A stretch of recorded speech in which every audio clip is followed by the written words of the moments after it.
What is up, you beautiful, blessed boys and girls? This is Tyler Tote. Welcome to the channel. We're a few weeks in now to the new year. It's the new year, the new you. A lot of people get fired up at first. I've been seeing the gyms a little bit more packed the last couple of weeks, which I love to see. I'm just going to say as a side note, if you're one of these people that goes to the gym regularly and you see new people there, don't be annoyed and one of these people that acts like, man, I hate that it's this busy. Give them a fist bump, encourage people. Let's bring them along with us, right? But after a few weeks, something happens here.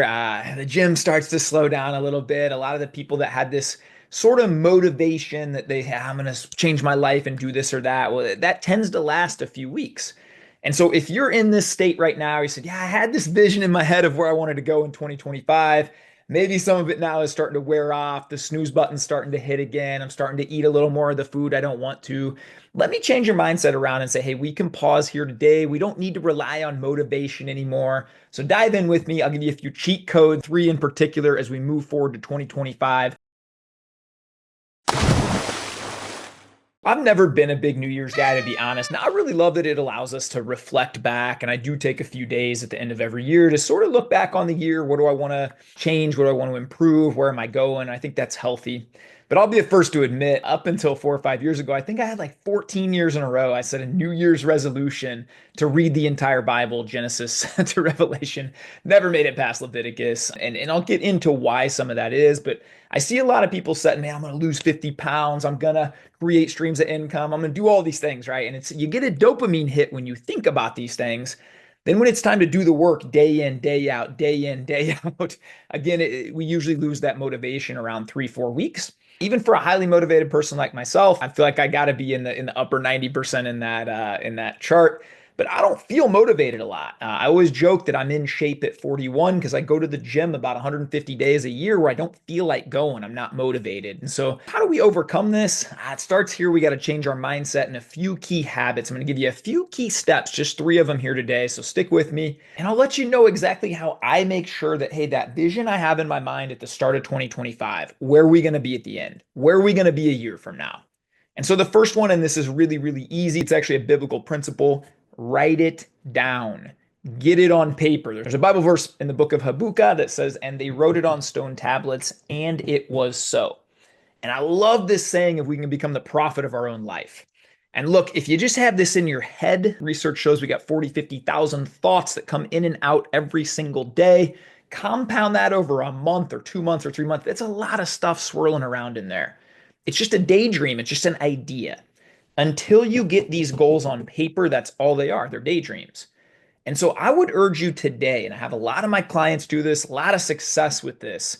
Write yourself a letter. Dear your name, I am so proud of you, and make it 1 year in the future. If your goal is to lose 40 pounds, literally write about it. I'm so proud of you for day in and day out getting up at 5 a.m. and hitting the walks, hitting the workouts. So proud of you for meal prepping every week and not eating out at lunch. I'm so proud of you that at the end of this year, you stuck with it. Boom. Now we got a vision in our head. It's down on paper. Write those little goals down. Every day I'm getting up at this time. Every day I'm eating this food. Every day I'm working out here. I'm going to join this group or hire this coach or whatever the things are. Get them on paper. Number two, and this is a huge mistake I see so many people make. I always have this saying, start small, but dream big. So what do I mean by start small, dream big? So, I hear people all the time, Ty, man, I'm going to go to the gym 7 days a week. I'm going to be there 2 hours a day. I'm going to be hitting 20,000 steps a day. I'm going to be reading every night 2 hours instead of watching TV. And I almost cringe and I think, no, you got to start small and build up from there. Now, when motivation is really high, of course, man, we feel like we're going to run through a brick wall, right? But let's be honest again. Think about 3 months from now, 5 months from now, when the motivation is zero. And so, a question I always ask myself and I pose to other people when they're starting new habits or they want to change their life or do these things, what can you do on your worst day? Think about your lowest motivation day ever, man. I'm talking you didn't sleep good, you're sore and you don't feel 100%. Maybe a kid woke you up in the middle of the night. You don't feel like getting up and doing what you need to do. What can you still accomplish to what I call stack wins throughout the day? So, what this practically looks like for me, and this is the mistake that I made probably 15 New Years in a row until I really got this, was I'd say, man, I'm going to read the Bible 1 hour a day. Now, look, I'm an action guy. You tell me to go tear down a wall or something, great, I'll go do it. But sitting and reading for an hour is actually pretty hard for me. I don't enjoy just sitting. Now, I listen to a lot of sermons and do a lot of other stuff. But what I did then with taking this principle is saying, hey, let's start small. So right now, my Bible is on my pillow. Every single night before I go to bed, it's easy, it's attainable, it's right there. I read one chapter, just one chapter. That takes me 2, 3, 4 minutes. Now, oftentimes what happens is, man, right now I'm in the book of John. I couldn't put it down a couple nights ago. It was so good. I think I read 7 or 8 chapters. But in my mind, it's to win that battle, to win that daily habit. I just got to read one chapter. Now, the lowest thing I'm going to do is read 365 chapters of the Bible this year. That's way better than what I used to do is say, man, I'm going to read an hour and then I do it for a day and a half and be done. And that was it. And so, think about these small habits. When people are starting out at the gym, this is another big one. I'm going 7 days a week. No, man, go three, go every other day and actually set a timer, get out of there after 30 minutes. If you haven't gone in a long time, just start walking 4 or 5 days a week. Just start really small and build upon those things. One of the coolest habits I have that I'm super proud of is over 5 years now, I journal gratitude. And I got my whole men's group doing this year. But we're just writing down 1 or 2 or 3 things that we're grateful for every day. This literally takes 1 minute, but over 5 years, think of the compounding effect that's had on my mind. I'm a completely different person. I get stuck in traffic now and I instantly think, man, I'm so grateful I have a car that's climate controlled and I have places to go and I have a radio or a sermon I can put on or I can call somebody hands free. I think about blessings and that's from a little habit. And so, if you're trying to become more grateful, start with writing one thing every day you're grateful for and spending 10 seconds just praying over it. If you're trying to read the Bible, one chapter a day. Trying to watch less TV at night, then man, take a walk and put on something you love instead, or whatever that thing is. So start small, dream big. The last one, number 3, and this is absolutely massive, systems and standards over goals. Now, what do I mean by this? Well, a goal is just, I want to lose 40 pounds. That's amazing. Okay, well, a lot of people want to lose weight. And if we're real honest in today's culture, everybody knows what to do. You got to eat less food, you got to move more and burn more calories. It's really just a math equation. Everybody knows what to do. But we're seeing America right now, almost 2/3 of people are overweight or obese. So if people know what to do and they're not doing it, well, why is that? Well, it's probably not because they're not setting goals. Well, how many people this year said, I want to lose weight? How many will stop because they don't have the right systems and standards in place? And so, what do I mean by systems? Here's an example. Instead of I want to lose 40 pounds this year, I would actually say, hey, I want to get up 5 days a week at this time and spend this amount of time working out. Or, I'm going to commit to 10,000 steps a day.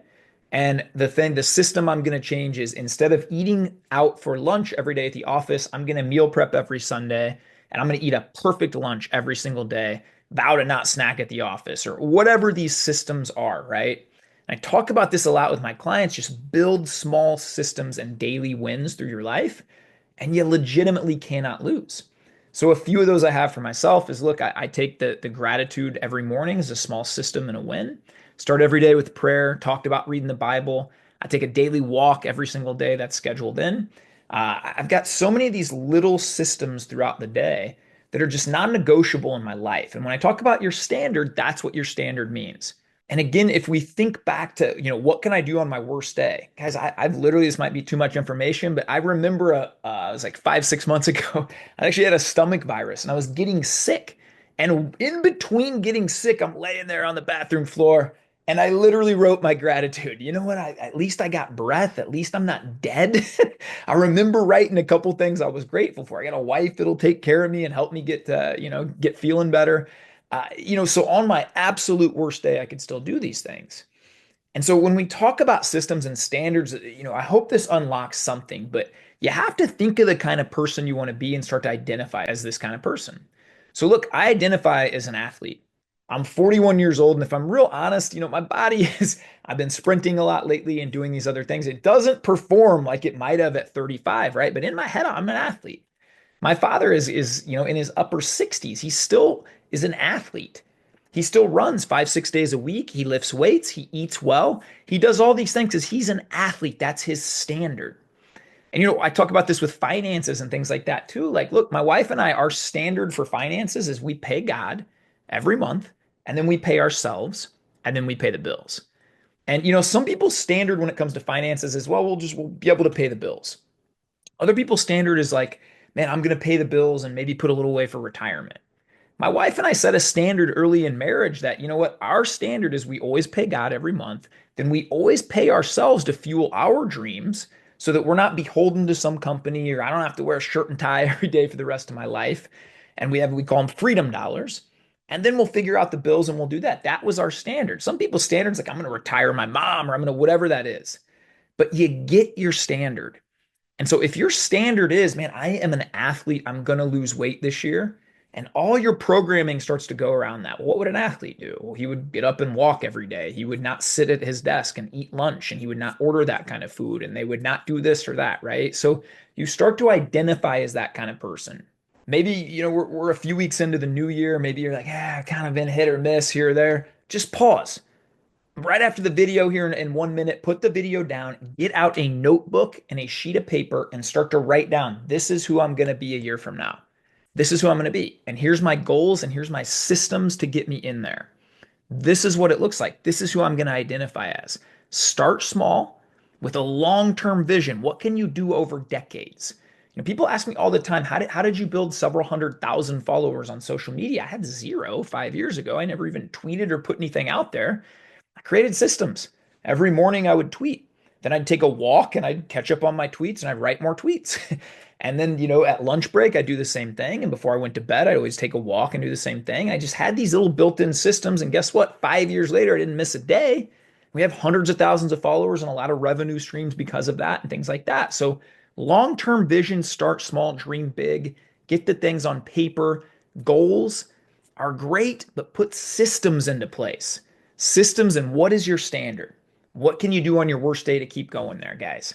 So any questions about this stuff, shoot them over. I love talking about this stuff. I love talking about where you can be a year from now. I think the most exciting thing about being a human being is at any moment you can say, I'm going to pause and I'm going to change my life. My favorite saying is it's day one or it's one day. And sadly, we see too many people, well, one day I'll get to that. One day, one day. Yeah, you got to end that. There is no tomorrow. Today can be your day. So get out a sheet of paper, write down who you're going to be, write a letter to yourself. Start small, dream big. Systems. Let's get them into place. Let's lock in. The world needs the best version of you. Those around you need the best version of you. And you need to be proud of yourself every night when you lay your head down, knowing that you are the best version of you. I truly believe this is how we change the world. So go be kind to yourself. Go be kind to others. Thanks for tuning in. Let's go have a great day, fam.